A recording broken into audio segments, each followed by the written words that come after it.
A moderate magnitude 4.4 earthquake occurred in the Philippine Sea near the coast of Philippines in the evening of Tuesday, June 17, 2025 at 9:52 p.m. local time, GMT+8.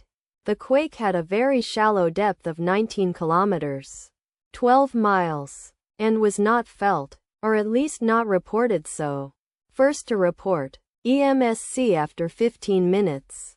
The earthquake occurred 8 days after a magnitude 4.4 earthquake had hit on Monday, June 9, 2025, at 11:48 a.m. GMT+8 local time, in 82 kilometers, 51 miles, distance to the north. Data source from Volcano Discovery.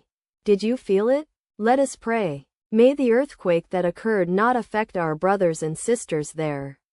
May the earthquake not happen again. And may God protect everyone. Amen.